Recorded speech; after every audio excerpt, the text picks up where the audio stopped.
All right, everybody, here's an update for you. I am back at home. I was able to get in to see my doctor here just about an hour ago. And the good news is I don't have any damage, long term anyway.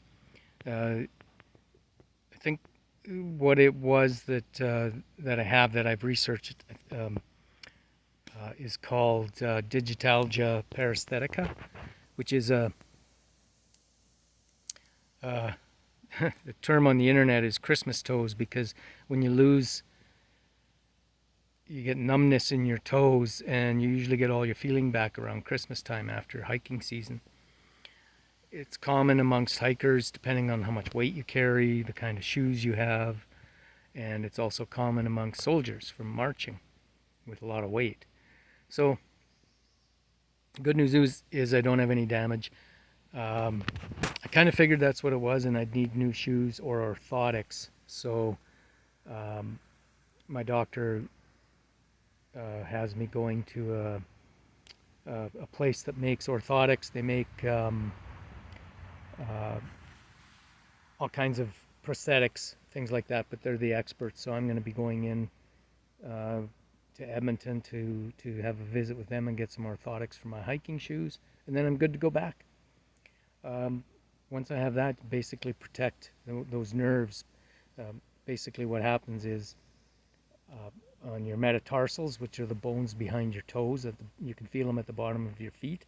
Those get compressed, and all that weight, long distances, and the nerves to your toes get damaged. They get so compressed that you can't feel your toes anymore. There's a similar injury to cyclists who cycle long distances and their saddle will actually create a paresthesias.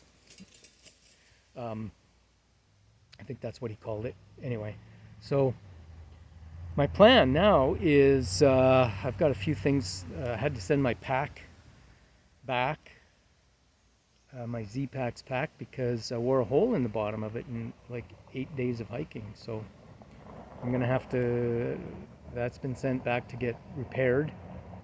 I do have another pack, my Deuter, that I can use, because my plan is to go back down there as soon as I can, if I can. I've also got a repair that I need to make to my vehicle, because I'm planning to drive down.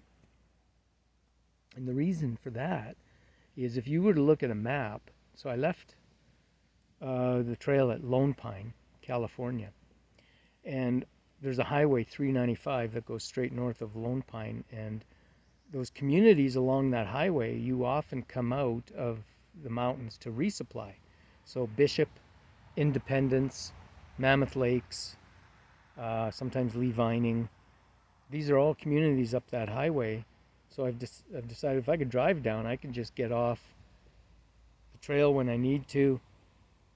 It's a quick bus ride. There's a bus that goes up and down that highway, so $5-10, and I can go get my vehicle, drive up again, and kind of support myself.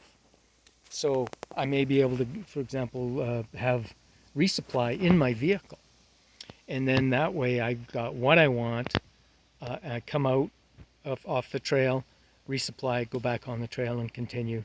So just a thought I had, and it works well there because that highway goes right along that portion of the trail.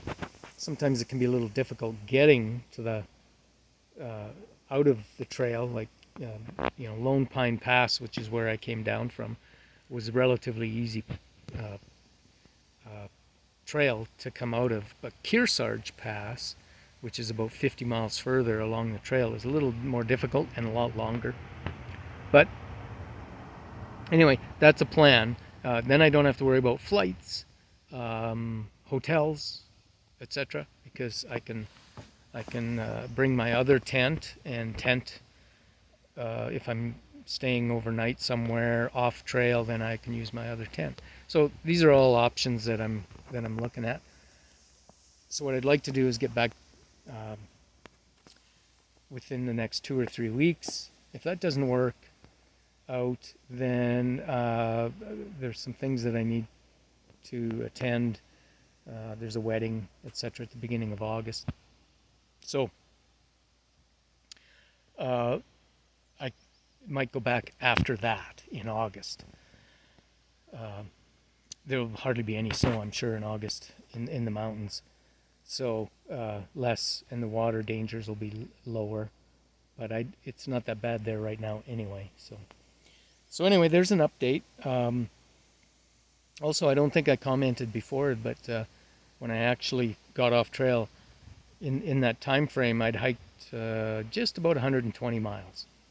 So not too bad overall. And then the entire trail that I've done so far is almost 500 miles. I think 495 and change.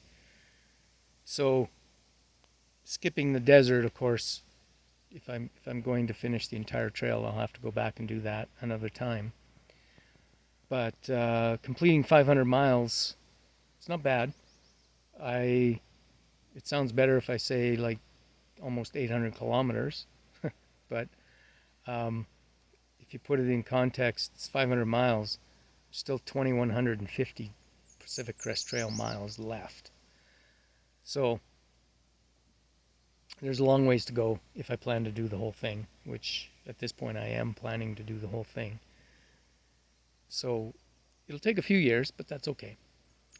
Anyway, once again, that is the update. And when I do go back down there, we'll have some more videos. And hopefully you, as I've said before, hopefully you find it interesting.